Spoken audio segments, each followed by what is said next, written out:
यानी PPIUCD। Delivery के तुरंत बाद अपनाने से आप बच्चों के बीच 3 साल का अंतर रख सकते हैं। सुरक्षित और भरोसेमंद। इससे आपको मिले बच्चे और पति को प्यार करने की पूरी आजादी। प्रसव पश्चात IUCD अपनाओ और दोनों रिश्ते निभाओ।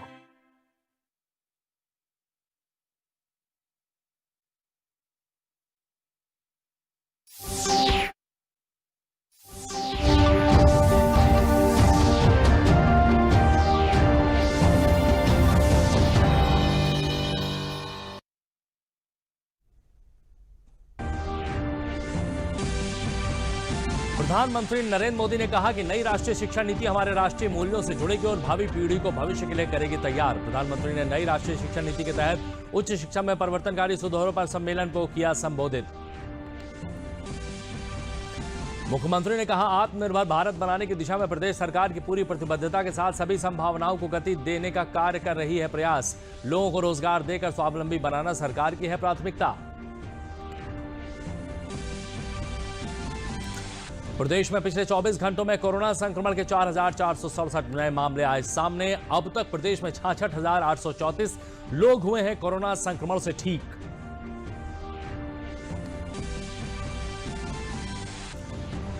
और छठे राष्ट्रीय हथकरघा दिवस पर केंद्रीय कपड़ा मंत्री स्मृति ईरानी ने टेक्सटाइल के लिए माई हैंडलूम ऐप को किया लॉन्च। कुल्लू के शरण गांव को पहला हस्तशिल्प ग्राम घोषित। कहा, देश में 10 और हस्तशिल्प ग्राम बनाए जाएंगे। नमस्कार, मैं हूं विजय श्रीवास्तव और अब समाचार विस्तार से। प्रधानमंत्री नरेंद्र मोदी ने कहा है कि राष्ट्रीय शिक्षा नीति हमारे राष्ट्रीय मूल्यों से जुड़ेगी और हमारी भावी पीढ़ी को भविष्य के लिए तैयार करेगी। प्रधानमंत्री ने नई राष्ट्रीय शिक्षा नीति के तहत उच्च शिक्षा में परिवर्तनकारी सुधारों पर सम्मेलन को संबोधित किया और उस सम्मेलन में उन्होंने कहा कि नई राष्ट्रीय शिक्षा नीति 21वीं सदी के भारत की नींव तैयार करने वाली है। राष्ट्रीय शिक्षा नीति 21वीं सदी के भारत की नए भारत की फाउंडेशन तैयार करने वाली है। 21वीं सदी के भारत को हमारे युवाओं और हमारे युवाओं को जिस तरह की एजुकेशन की जरूरत है, जैसी स्किल्स चाहिए, राष्ट्रीय शिक्षा नीति पर इन बातों पर विशेष फोकस है।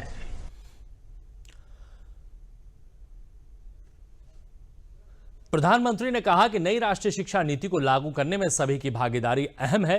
प्रधानमंत्री ने राजनीतिक इच्छा शक्ति को लेकर अपनी प्रतिबद्धता सबकी निगाहें इसके इम्प्लीमेंटेशन की तरफ है। इस चैलेंज को देखते हुए व्यवस्थाओं को बनाने में जहां कहीं कुछ सुधार की आवश्यकता है, वह हमें सबको मिलकर के करना है और करना ही है। आप सभी राष्ट्रीय शिक्षा नीति के इम्प्लीमेंटेशन में और उस काम में सीधे तौर पर जुड़े हैं। आप सबकी भूमिका बहुत ज्यादा है, बहुत अहम है। जहां तक पॉलिटिकल विल की बात है, मैं पूरी तरह कमिटेड हूं, मैं पूरी तरह आपके साथ हूं। प्रधानमंत्री ने कहा कि अभी तक हमारी शिक्षा व्यवस्था में व्हाट टू थिंक पर फोकस रहा है, लेकिन नई राष्ट्रीय शिक्षा नीति में हाउ टू थिंक पर जोर दिया गया है। प्रधानमंत्री ने कहा कि शिक्षा में जिज्ञासा, अनुसंधान, आविष्कार, विचार विमर्श और विश्लेषण आधारित तरीकों पर जोर दिया जाएगा, जिससे कि बच्चों में सीखने की ललक बढ़ेगी और कक्षा में उनकी भागीदारी भी बढ़ेगी। साथियों, अभी तक जो हमारी शिक्षा व्यवस्था है, उसमें व्हाट टू थिंक, मैं बहुत जिम्मेवारी से बोल रहा हूं, व्हाट टू थिंक पर फोकस रहा है, जबकि इस शिक्षा नीति में हाउ टू थिंक, उस पर बल दिया जा रहा है। ये मैं इसलिए कह रहा हूं कि आज जिस दौर में हम, और ये दौर ऐसा है जहां इंफॉर्मेशन और कंटेंट की कोई कमी नहीं है।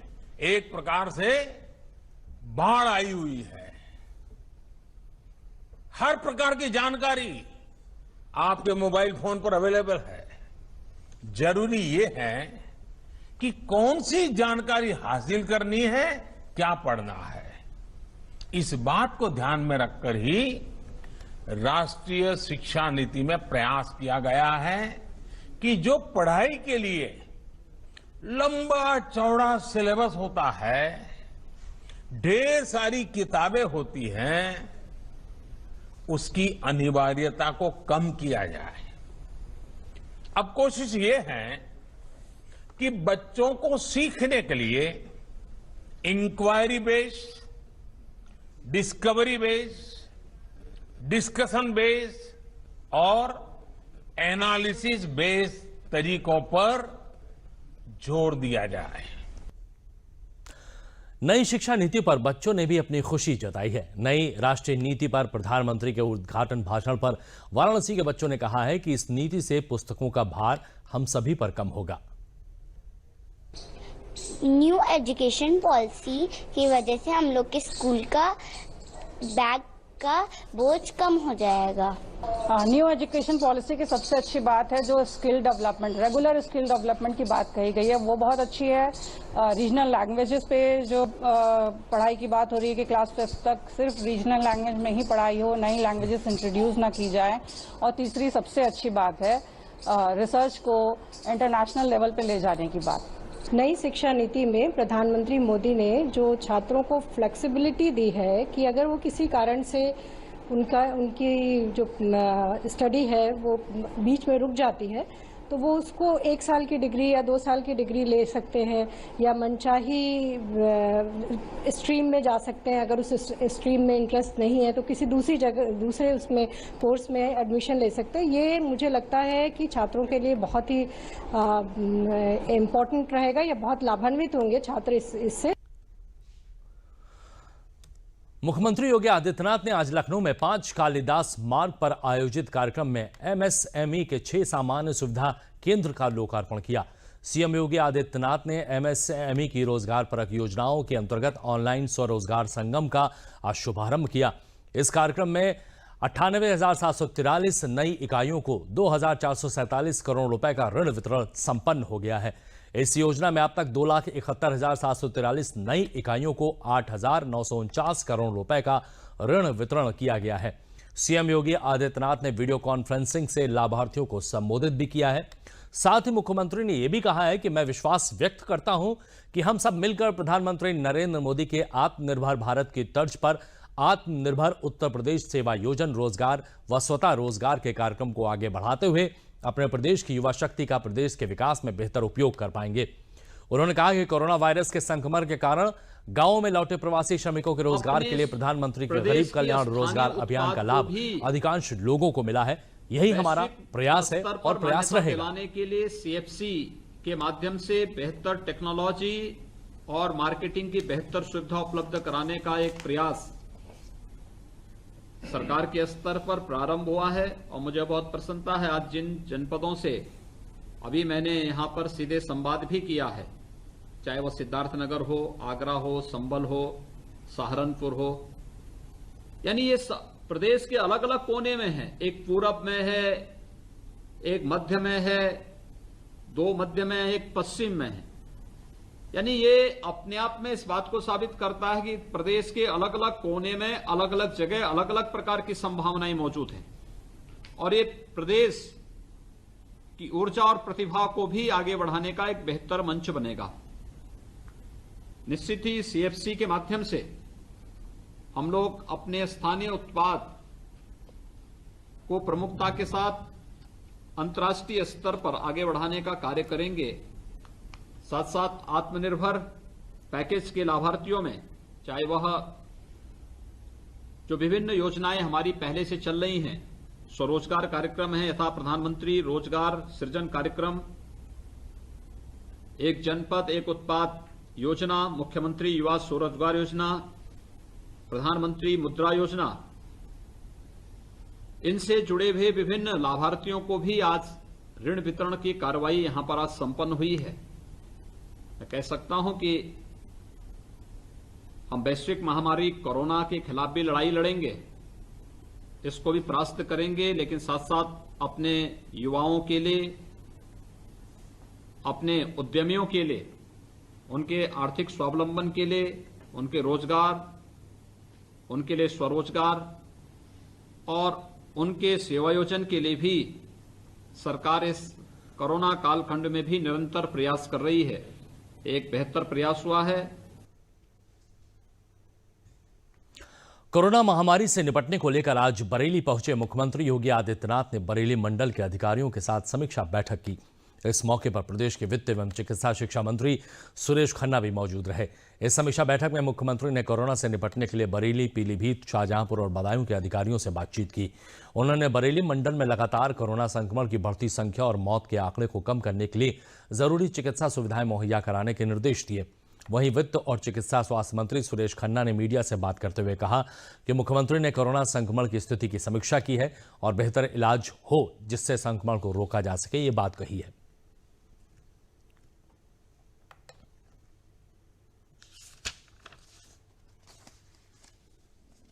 प्रचारित करें कि कोरोना से अगर बचना है तो सरकारी निर्देश का पालन जरूर करें। कोविड के जरूर करें। विकास कार्यों की भी समीक्षा की गई है। नहीं, कोविड के अलावा उन्होंने एमएसएमई के माध्यम से यूरिया के ऊपर और कई चीजों के ऊपर ध्यान आकर्षित किया गया। चालान वगैरह जरूरी नहीं, बहुत जरूरी हर प्रकार से एक लोगों को राहत देने की बात, और खास तौर से कोरोना जैसी बीमारी महामारी से एक छुटकारा हमको कैसे मिले और किस प्रकार से हम अपना व्यवहार करें, किस प्रकार से कमांड कंट्रोल सेंटर चले। बजट में किए वादे के मुताबिक भारत सरकार ने किसान स्पेशल रेल चलाकर किसानों के लिए राहत का पैगाम दे दिया है। अब किसानों के उत्पाद खराब नहीं होंगे, बल्कि देश के दूसरे हिस्सों तक पहुंचकर किसानों की आमदनी भी बढ़ेगी। यह संभव होगा किसान रेल के परिचालन से, जिसका शुभारंभ रेल मंत्री और कृषि मंत्री ने संयुक्त रूप से किया है। किसान रेल कैसे लाएगा किसानों के जीवन में खुशहाली, आइए देखते हैं ये बेहद खास रिपोर्ट। किसानों की आय दोगुनी करने के मकसद से भारतीय रेल और कृषि मंत्रालय ने किसान पार्सल रेल की शुरुआत की है। महाराष्ट्र के देवलाली से बिहार के दानापुर के लिए शुरू हुई पहले ऐतिहासिक किसान रेल का शुभारंभ वीडियो कॉन्फ्रेंसिंग के जरिए रेल मंत्री पीयूष गोयल और कृषि मंत्री नरेंद्र सिंह तोमर ने किया। इस मौके पर रेल मंत्री पीयूष गोयल ने कहा कि किसान रेल से जब हम कश्मीर के सेब को कन्याकुमारी तक पहुंचा पाएंगे, उस दिन सच मायने में हमारी बड़ी कामयाबी होगी। भारत का किसान आत्मनिर्भर भी होगा, समृद्ध भी होगा और आगे चल के देश की भी पूरी तरीके से सेवा करेगा। पूरे विश्व में भारत के किसान का सामान पहुंचेगा, कोने कोने तक आराम से पहुंचेगा। केंद्रीय कृषि मंत्री नरेंद्र सिंह तोमर ने लॉकडाउन में और कोरोना काल में भारतीय रेल के सेवा भाव की सराहना की। कृषि मंत्री ने कहा कि भारतीय रेल की तत्परता से देश में कहीं भी खाद्यान्न का संकट नहीं हुआ। उन्होंने देश के किसानों के प्रति भी सम्मान जताया और कहा कि लॉकडाउन में जब सब कुछ ठहर गया था, हमारे अन्नदाता किसानों ने अपना काम नहीं छोड़ा और खेती किसानी में जुटे रहे। विशेष रूप से फल हैं, सब्जियां हैं, फूल हैं, जो एकदम कम अवधि वाले उत्पाद हैं, इनके लिए तो यह किसान रेल रामबाण सिद्ध होगी। आने वाले कल में किसान को समृद्ध बनाने के दृष्टि से यह मील का पत्थर साबित होगी। किसान पार्सल रेल फलों और सब्जियों के भारी उत्पादन वाले इलाकों से होकर गुजरेगी। मसलन नासिक रोड, मनमाड, जलगांव, भुसावल, बुरहानपुर, खंडवा, इटारसी, जबलपुर, सतना, मानिकपुर, प्रयागराज, दीनदयाल उपाध्याय स्टेशन और बक्सर होते हुए बिहार के दानापुर रेलवे स्टेशन पहुंचेगी। साप्ताहिक किसान पार्सल स्पेशल ट्रेन शुक्रवार को दिन में 11 बजे चलकर शनिवार की शाम में 6:45 पर दानापुर पहुंचेगी और रविवार को दिन में 12 बजे दानापुर से देवलाली महाराष्ट्र के लिए रवाना होगी। किसान रेल में ऑनलाइन बुकिंग सुविधा उपलब्ध होगी। FPO, वेयर हाउसिंग, ताप नियंत्रित भंडार गृहों की स्थापना आदि के माध्यम से खेप के एकत्रीकरण, रेलवे स्टेशन पर खेप के पहुंचने से पूर्व की गतिविधि का समन्वयन कृषि और किसान कल्याण मंत्रालय द्वारा किया जाएगा। मुख्यमंत्री योगी आदित्यनाथ ने कहा है कि कोविड-19 के संबंध में राज्य मुख्यालय तथा जनपदों में संचालित integrated command and control system पूरी सक्रियता से कार्य करें। उन्होंने कहा कि यदि किसी जनपद में integrated command and control centre सुचारू रूप से कार्य नहीं करेगा तो संबंधित जिलाधिकारी की जवाबदेही सुनिश्चित की जाएगी। मुख्यमंत्री ने आज एक उच्च स्तरीय बैठक में अनलॉक व्यवस्था की समीक्षा की। उन्होंने कहा कि कोविड-19 के संक्रमण की चेन को तोड़ने के लिए पूरी सतर्कता बरतने के साथ साथ प्रत्येक स्तर पर प्रभावी कार्रवाई किया जाना बहुत आवश्यक है।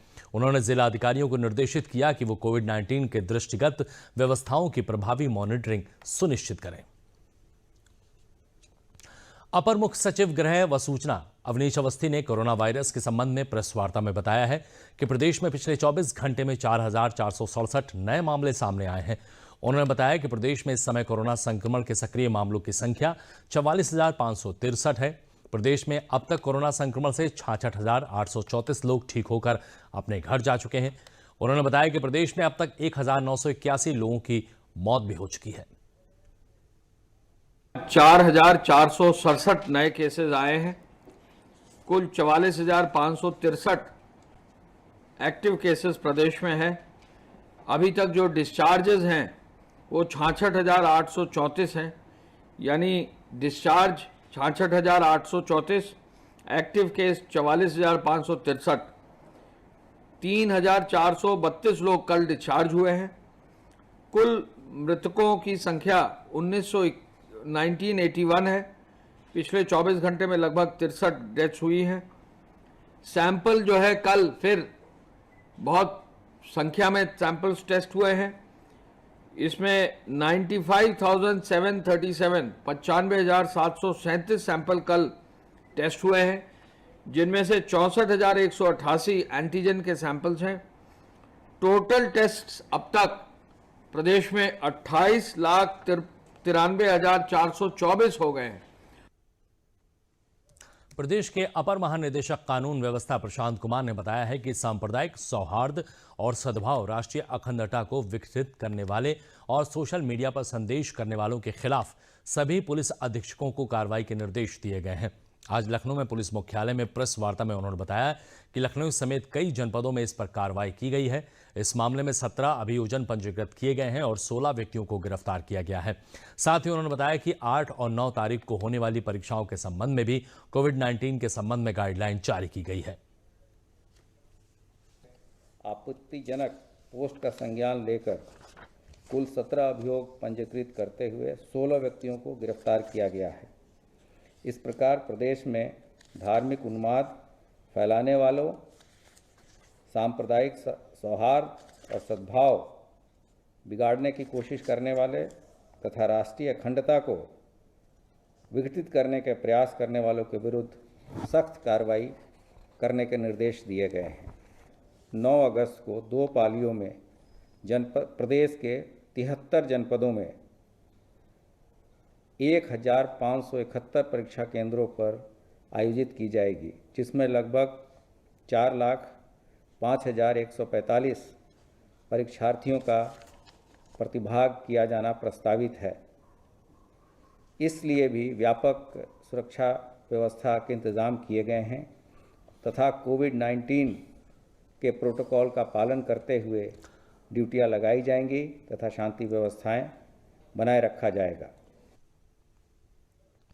कोरोना महामारी को देखते हुए अमेठी में केंद्रीय मंत्री और सांसद स्मृति ईरानी की अध्यक्षता में वीडियो कॉन्फ्रेंसिंग के माध्यम से जिला विकास समन्वय और निगरानी समिति की बैठक का आयोजन किया गया। इस दौरान जिले के विकास से जुड़े सभी मुद्दों पर बिंदुवार चर्चा की गई। यही नहीं, स्मृति ईरानी ने मनरेगा, प्रधानमंत्री आवास, प्रधानमंत्री गरीब कल्याण योजना, प्रधानमंत्री फसल बीमा योजना, सिंचाई, बिजली और ग्रामीण सड़क सहित विकास की अन्य योजनाओं पर चर्चा भी की। केंद्रीय मंत्री स्मृति ईरानी ने अधिकारियों को निर्देशित करते हुए कहा कि मनरेगा के तहत ज्यादा से ज्यादा परिवारों को 100 दिन का काम बराबर दिया जाए, साथ ही पात्र व्यक्तियों को आवास दिया जाए और कोरोना महामारी से बचाव में कोई लापरवाही न बरती जाए।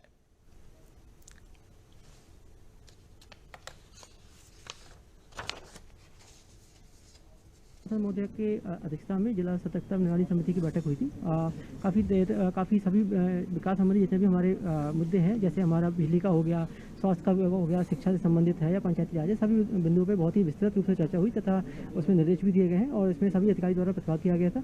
और जितने हमारे जो समिति के माननीय सदस्य हैं, माननीय विधायक जी, क्षेत्र प्रमुख, कुछ प्रधान हैं, कुछ बाहर के नामित सदस्य हैं, वो सभी वर्चुअल मोड में इस मीटिंग से कनेक्टेड थे और काफ़ी लंबी बैठक के बाद में जो पॉइंट्स इसमें बताया गया उन सभी का कार्यान्वयन यहाँ पे किया जाएगा और अनुपालन भी सुनिश्चित किया जाएगा। छठे राष्ट्रीय हथकरघा दिवस पर केंद्रीय कपड़ा मंत्री स्मृति ईरानी ने टेक्सटाइल के लिए एक ऐप माई हैंडलूम पोर्टल लॉन्च किया है। इस मौके पर केंद्रीय कपड़ा मंत्री ने कुल्लू के शरण गांव को देश का पहला हस्तशिल्प ग्राम घोषित किया। अपने संबोधन में केंद्रीय मंत्री ने कहा कि यहां देसी और विदेशी सैलानी बुनकरों की कारीगरी से रूबरू हो सकेंगे। इसके साथ ही केंद्रीय मंत्री ने देश में ऐसे 10 और हस्तशिल्प ग्राम बनाए जाने की घोषणा भी की।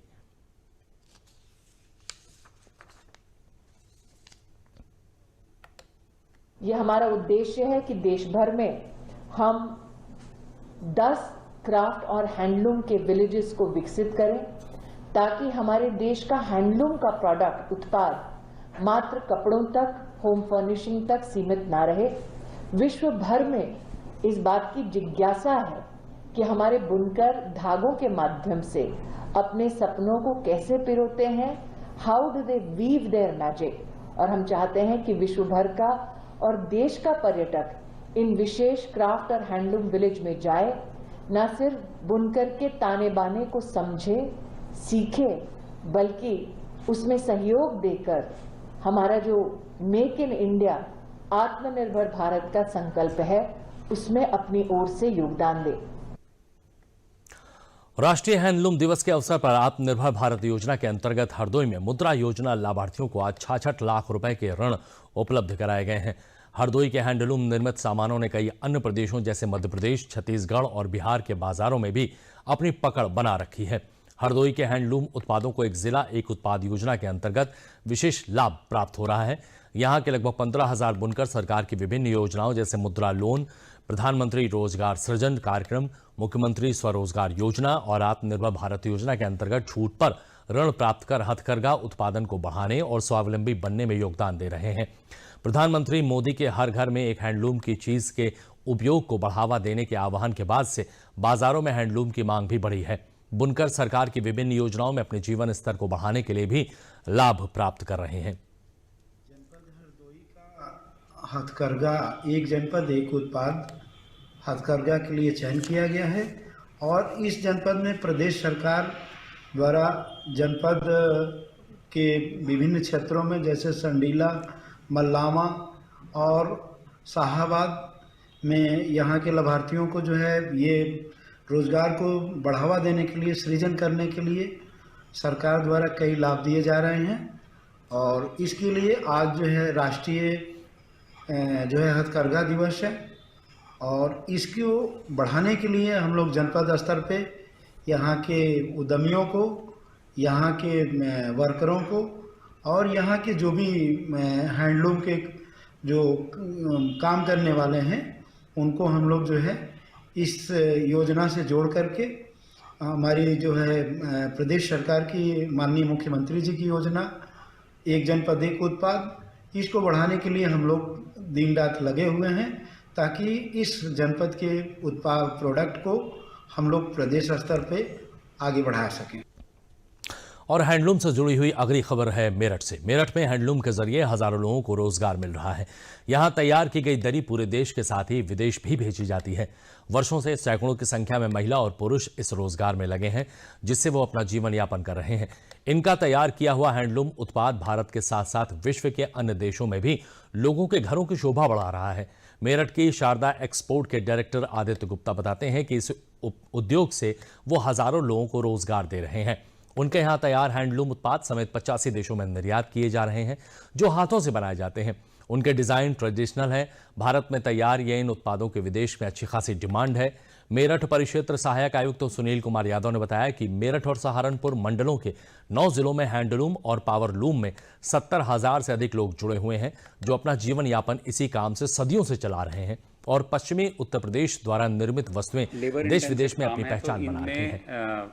हमारे देश के लिए खास करके ज़रूरी है क्योंकि अगर सब कुछ ही हाईटेक होगा तो हाईटेक भी चाहिए, लेकिन इस तरह के लोगों से बहुत लोग रोजगार पाते हैं। दूसरी बात है कहाँ कहाँ जा रहा है, हमारी कंट्री, हमारी अपनी कंपनी ही करीब करीब 85 देशों में एक्सपोर्ट करती है और आज से नहीं 20 साल से कर रहे हैं। कस्टमर्स आर हैप्पी, प्रोडक्ट सारे मतलब वेल एक्सेप्टेड, क्वालिटी के लिए, सप्लाई के लिए, हर चीज़ के लिए। तीसरी बात आपने मुझसे पूछी कि किस तरीके से बन रहा है या क्या डिज़ाइन, तो इसमें जितने भी काम हैं ये एक तो दो चीज़ों का इसमें मिश्रण है। एक तरफ तो ये होता है एक्सपोर्ट में खास करके ट्रेडिशनली मेकिंग तो ट्रेडिशनल है, वही उसकी ब्यूटी है, लेकिन इसकी डिज़ाइनिंग, इसकी मार्केटिंग, इसकी जो पूरी की पूरी एप्लीकेशन है वो बिल्कुल मॉडर्न है। मेरठ मंडल, सहारनपुर मंडल में 9 जनपद आ रहे हैं।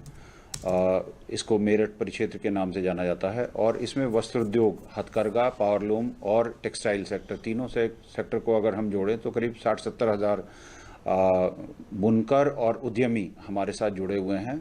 बहुत ही उन्नत किस्म का कपड़ा हमारे पास टेक्सटाइल यूनिट में या वस्त्र उद्योग के क्षेत्र में उत्पादन हो रहा है।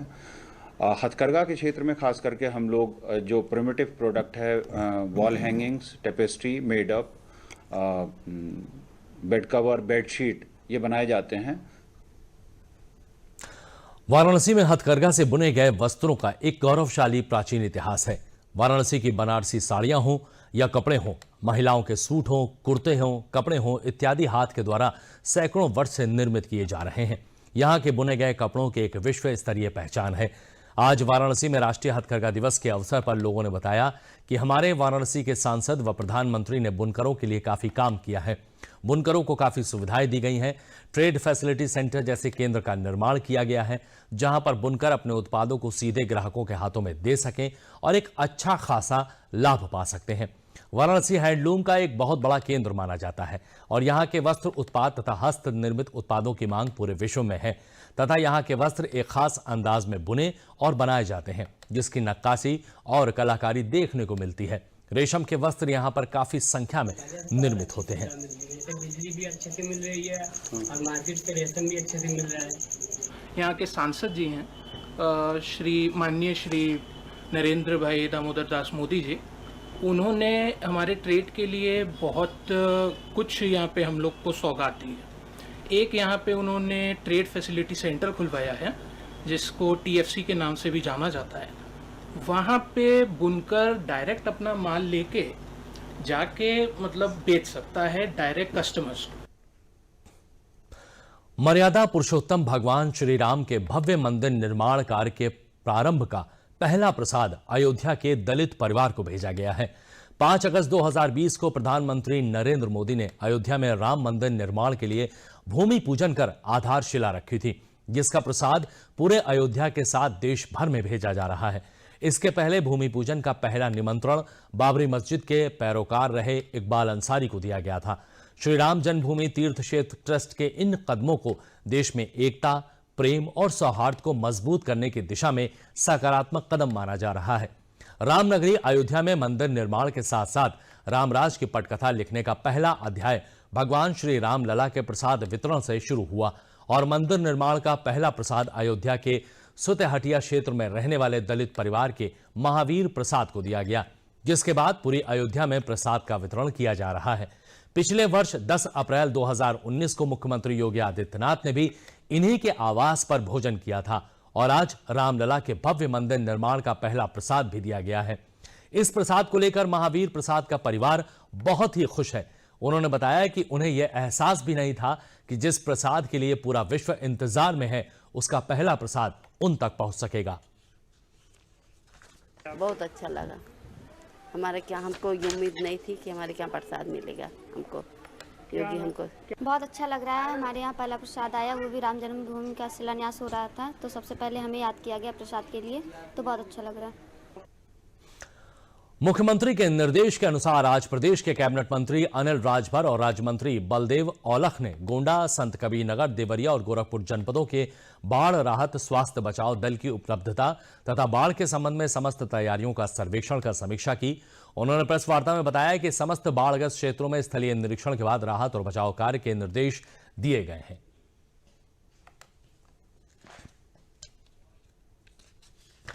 मुख्यमंत्री जी का जो बार बार जो मॉनिटरिंग करना है, बार बार जो दिशा निर्देश देते हैं उसका असर है कि तकरीबन 50 मीटर से भी ज्यादा का कटान हुआ, लेकिन हमारे जिला प्रशासन के लोगों ने, जल शक्ति विभाग के लोगों ने, वहां के पूरे स्थानीय प्रशासन के लोगों ने मिलजुल कर और एक रिंग बांध का निर्माण कर लिया और उसका असर ये रहा कि पानी बस्तियों में नहीं जाने पाया है।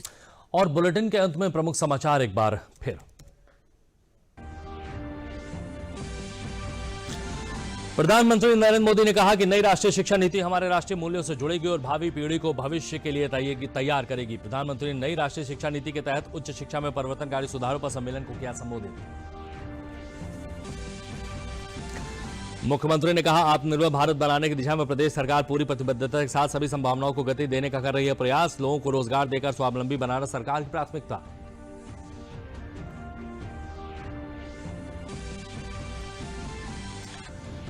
प्रदेश में पिछले 24 घंटों में कोरोना संक्रमण के 4,467 नए मामले आए सामने। अब तक प्रदेश में 66,834 लोग हुए हैं कोरोना संक्रमण से ठीक।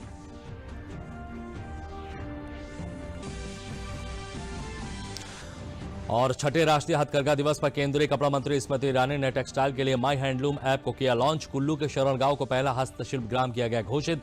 कहा, देश में 10 और हस्तशिल्प ग्राम बनाए जाएंगे। तो बुलेटिन में फिलहाल इतना ही। दीजिए इजाजत। नमस्कार।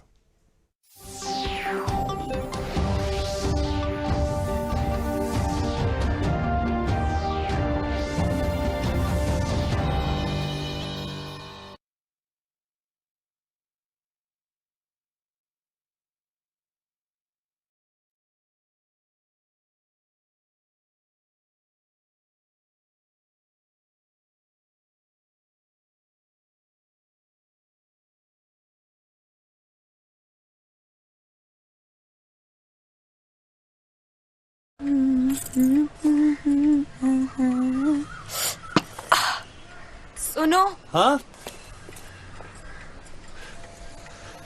अभी गाड़ी बुलाता हूँ। हेलो ममता, वहाँ और गाड़ी भेज दो।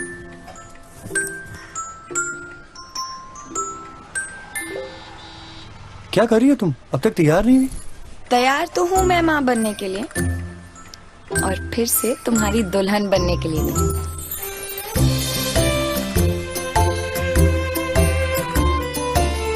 डॉक्टर, पिछली बार आप वो प्रसव पश्चात का बोल रहे थे। प्रसव पश्चात IUCD यानी PPIUCD डिलीवरी के तुरंत बाद अपनाने से आप बच्चों के बीच 3 साल का अंतर रख सकते हैं। सुरक्षित और भरोसेमंद। इससे आपको मिले बच्चे और पति को प्यार करने की पूरी आजादी। प्रसव पश्चात IUCD अपनाओ और दोनों रिश्ते निभाओ। मेरा ही तो हिस्सा है तू।